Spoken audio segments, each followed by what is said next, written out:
August 1st was the 35th anniversary of the Peconic Land Trust. So why are we here to talk about those intrepid farmers who got the first purchase of development rights program in the country, as far as I know?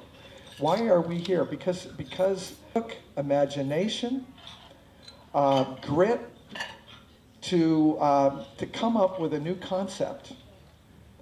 And I think it's pretty extraordinary when we look at some of the early words that were written about this program and the need for a program like this. Document that Dave Newton from Cornell Cooperative Extension wrote in 1974.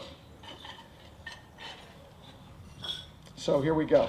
Concerned about the steady loss of farmland to urbanization, total farm acreage in Suffolk County had declined from about 120,000 acres in 1950 to just over 60,000 acres in 1974.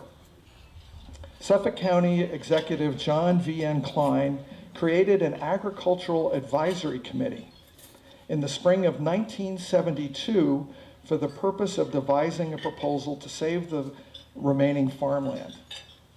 The outcome of the committee's deliberations over the past 2 years has been a proposal whereby the county would purchase the development rights of the farmlands, leaving only the agricultural rights in the hands of the landowners. The Suffolk County Legislature has given its blessing to this plan and has appropriated $60 million to purchase the development rights over the next 4 years. Originally, County Executive John V.N. Klein proposed purchasing the title of the farmlands and leasing the land back to the farmers. I don't think that went over so well. This idea was opposed by the Agricultural Advisory Committee, however, in favor of the concept of purchasing only the development rights. Thus, the policy of the county is to purchase development rights, and landowners are not encouraged to offer to sell the full title. So very early on, this concept was motivated first and foremost by protecting the farms and farmland out here, but how to do it was really, I think, the genius of the farmers who actually were on that original committee. So this is the last section of this Cornell Cooperative Extension document here. Although the idea of saving the farmlands originated with the county executive, it was the Agricultural Advisory Committee composed of the farmers that studied approaches to saving farms and devised the program as it was adopted. So the county's farmland preservation program is the product of farmers, by farmers, for farmers. So I want to right now let's focus on the farmers who are here with us today, whether they were on that original program or not, and we do have a few who were on that original committee. And we also have with us this evening some of the farm families that were the first to sell their development rights. Let's give them all a hand. Right? So we tried very hard to get the former county executive John Klein to actually be here. And he did send me something. He's in his 90s, and it was difficult for him to make this trip up here. But I'm going to read you his quote for you all to hear. John, please accept my sincerest gratitude for giving me this chance to participate in the Farms and Fields event. Congratulations to those in the agricultural industry and others who seized upon the opportunity to protect and nurture our precious and unique agricultural heritage. What has flowed from their efforts is a recognition of farmland as an irreplaceable economic, environmental, and recreational asset, both in the past and future. It has been the hope of many government officials to exploit, in a good way, his or her opportunity to do something positive of lasting value. The Suffolk County Farmland Preservation Program gave me the opportunity to participate in an act of government, and with many others, that will benefit current and future generations.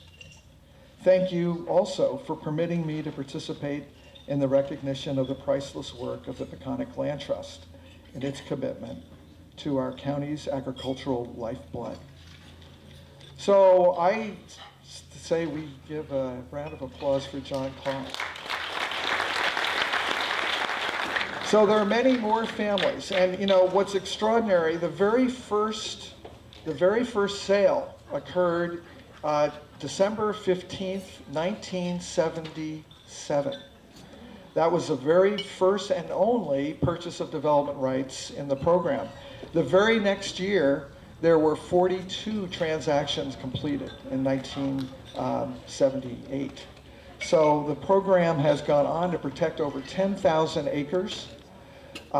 We have probably about 40,000 acres left that is in production, about 15,000 of which is not protected. So we still have work to do, but we couldn't do it without the farmers and their thoughts and imagination and pressure to get the job done. And again, thank you for all that you've done to make this such a successful program. I want to mention we have with us today our County Executive, Steve Malone.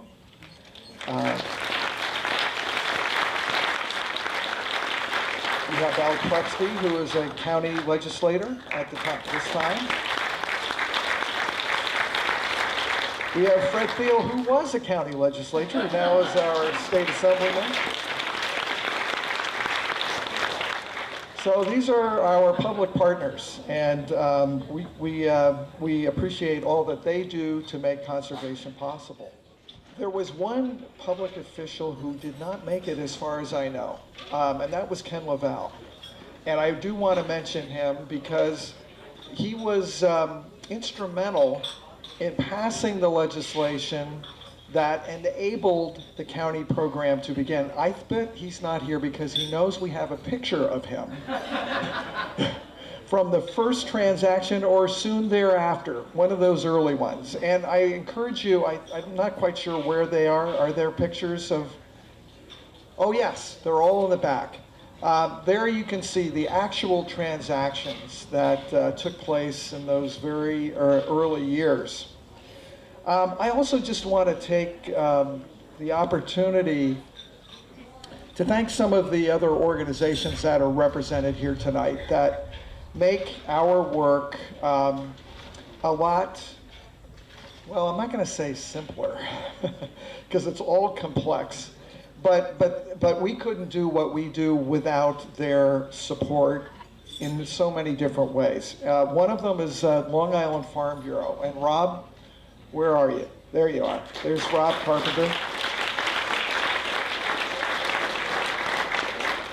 You know, I want to, you know, unfortunately, Steve Weir is not with us this evening, but he represents and has been the leader of Farm Credit East here. So another huge, important player to farmland conservation and its future. We've got Vito Monet here from Cornell Cooperative Extension. And his former boss, Dale Moyer.